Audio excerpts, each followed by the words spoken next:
اصحاب کا احترام کرتے ہیں، لیکن بہت ساری شخصیات شیعہ شخصیات نہیں ہیں۔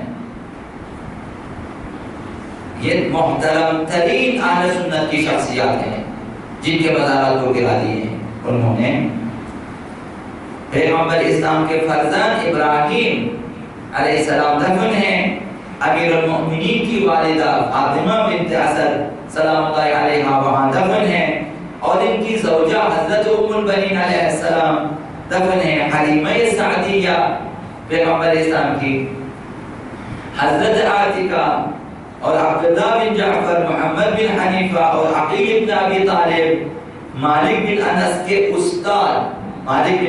استاد شیخ القراء السبعہ ابو مالک نافع کی قبر بھی ہے، قراء سبع میں سے ایک جو مشہور ہے نام، اس کی قبر بھی ہے۔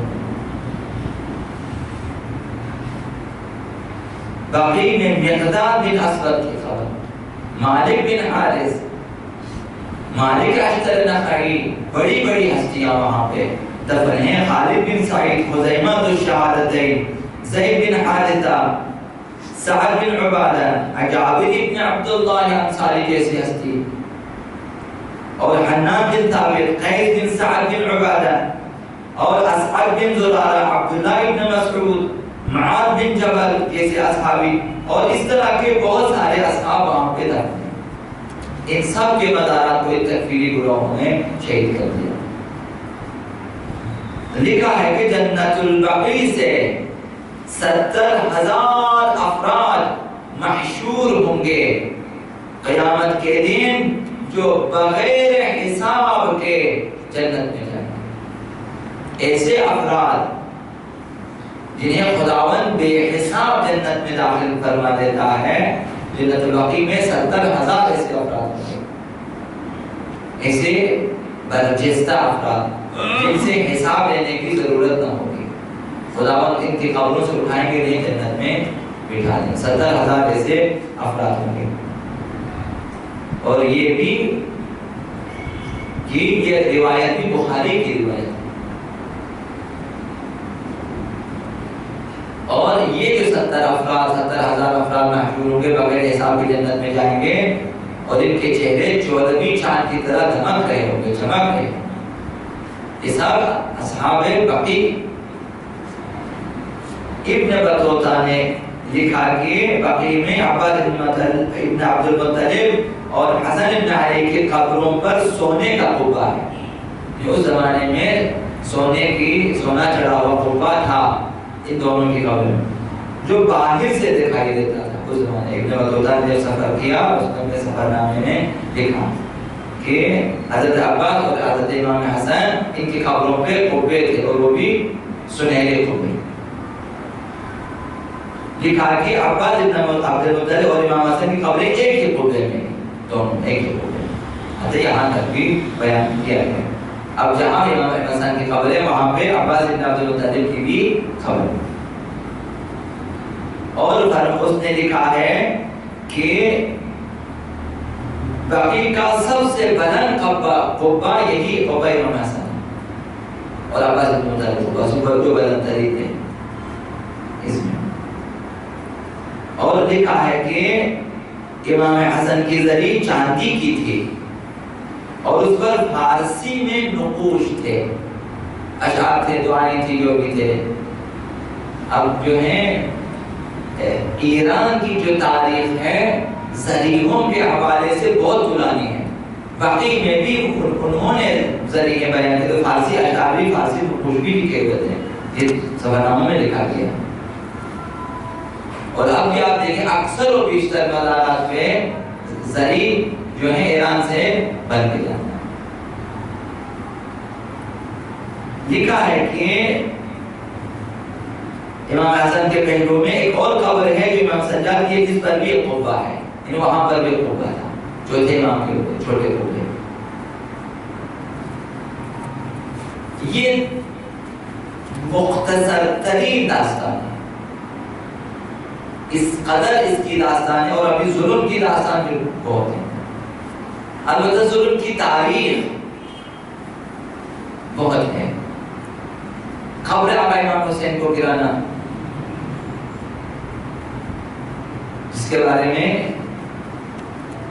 جو ہے شاہ عبدالعظیم کی فلم میں آپ دیکھیں، بہت اچھی چیز اور مستند اور بہترین فلم جو بنی ہوئی ہے، اس میں آپ دیکھیں گے کہ آقا امام حسین کے مزار کس طرح گراتے ہیں، اور شاہ عبدالعظیم جو ہے اور دوسری شخصیات کس طرح سے ان کو بچانے کی کوشش کرتے ہیں، اور اس کا تو وہ فلمیں بھی آپ دیکھ سکتے ہیں، شاہ عبدالعظیم کی فلمیں پرانی داستان ہے۔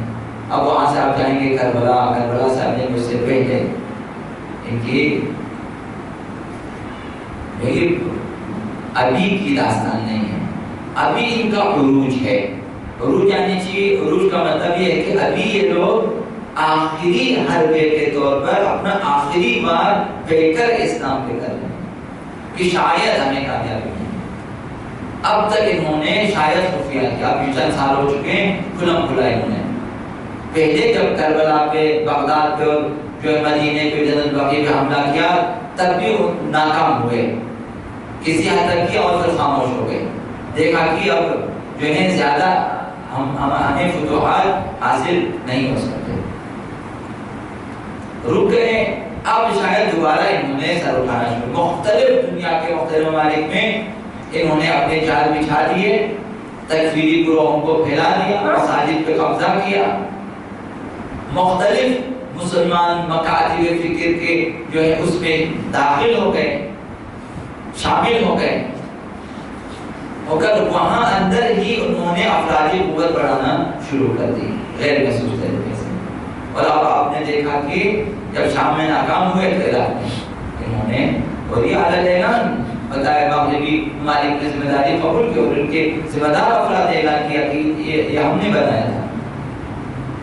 اور یہاں تک آپ نے پڑھا ہوگا کہ ہم نے موصل کے لیے نہیں بنایا تھا، ہم نے یہ جولان اور جو اسرائیل کی سرزمین پہ ہم نے اس کو بنانا تھا، لیکن یہ وہاں پہ تشکیل نہ پا سکا، اس کو ہم نے عراق میں بنا دیا۔ یہی جو ابھی تکفیری گروہ ہے عراق میں،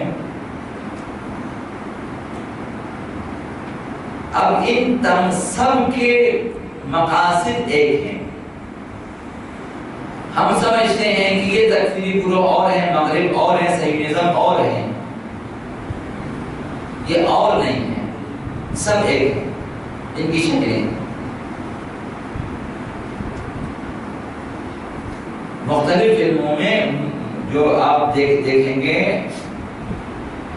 یہ جو ایک مستند ہے ڈاکومنٹری فلم مستند شمشیر کے نام سے، جس میں تلواروں کی تاریخ، اس میں ہندی تلوار اور اس میں چینی تلوار، اس میں جاپانی تلوار، اس میں جو ہے برٹش تلوار اور برطانوی، ان چیزوں کی تاریخ ہے۔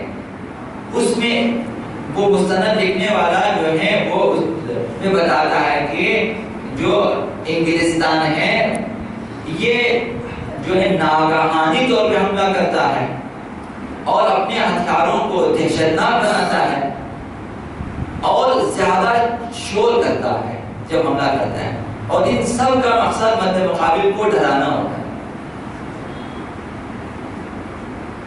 ان کا کام شروع سے اس طرح سے دہشت پھیلانا، اپنے ہتھیاروں کو اس طرح سے بناتے ہیں کہ دیکھنے والا ڈر جائے۔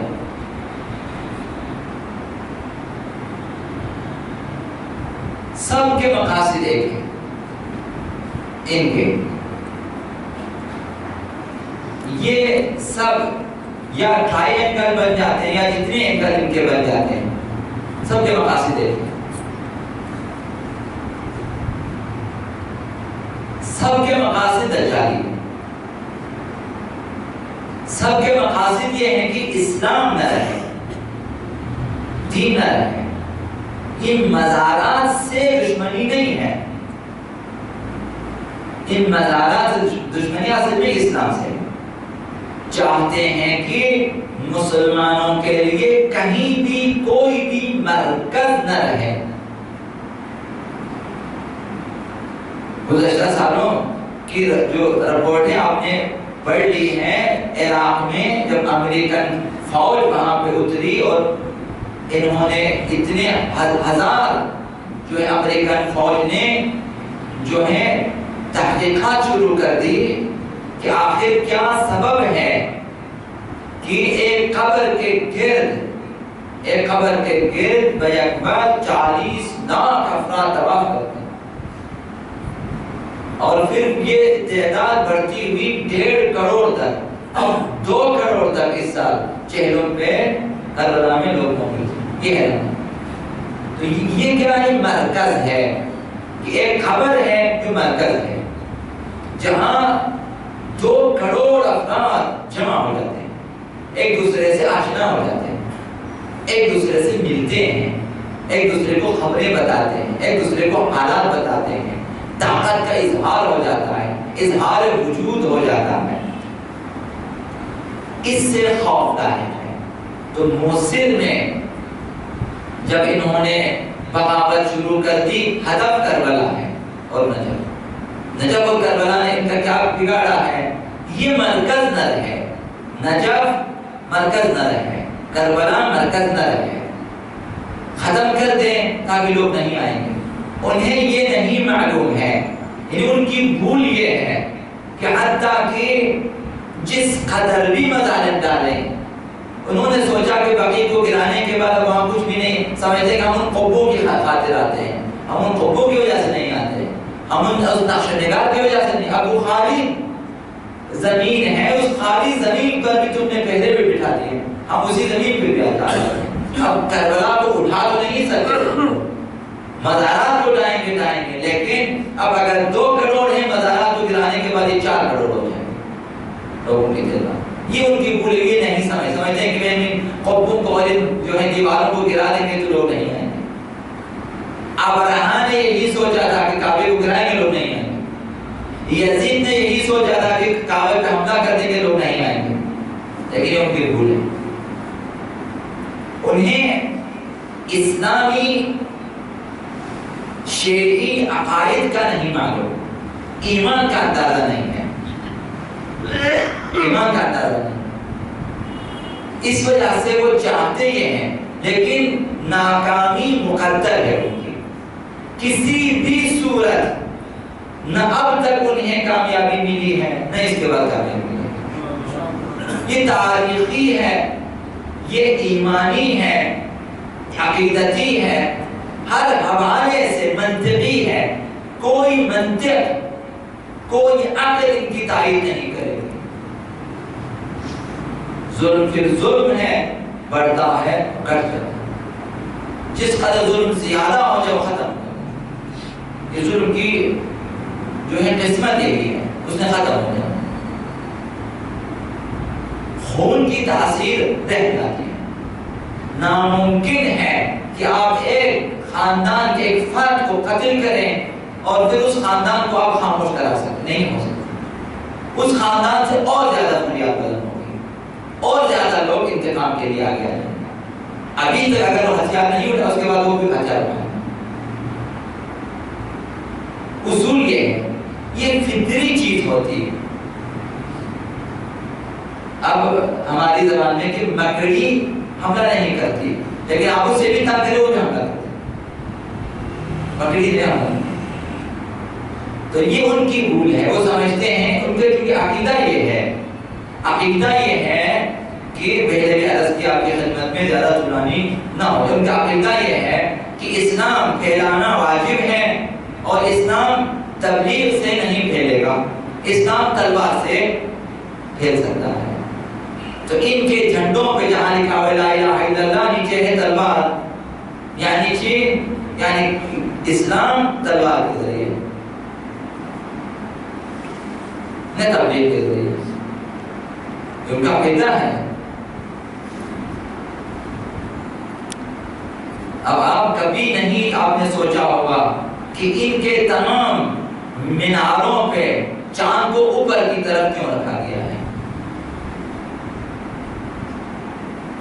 چاند اوپر، ان کی داستانیں بہت ہیں، ان کے آثار کو اگر آپ پڑھیں گے تو آپ حیران ہو جائیں گے کہ یہ لوگ اتنے سالوں سے کس منصوبے پہ اور کن کے منصوبے پہ اور کن کے لیے ان منصوبوں پہ عمل کر رہے ہیں، داستان طویل ہے۔ انشاءاللہ العزیز جائیں اور حتماً جائیں بقیع. اگر پھر بھی ائمہ اطہار کی قبر مشخص ہے، لیکن باقی اب قبر مشخص نہیں ہے. میدان ہیں جہاں کبوتر ہیں، ان مزارات کے طواف کرتے ہیں.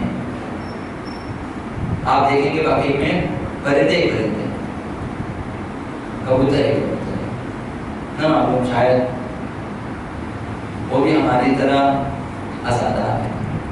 تو آخری جملہ میں عرض کروں گا کہ امہات المؤمنین کی کا ہم احترام کرتے ہیں، اور ہمارے مناجی نے فتویٰ دیا واجب ہے، کیونکہ ناموں سے پیغمبر ہیں اور جس قسم کے بھی ہیں ان کا احترام ضروری ہے. لیکن اسی ماں نے، جسے ہم مومنین کی ماں کہتے ہیں، وازواجہم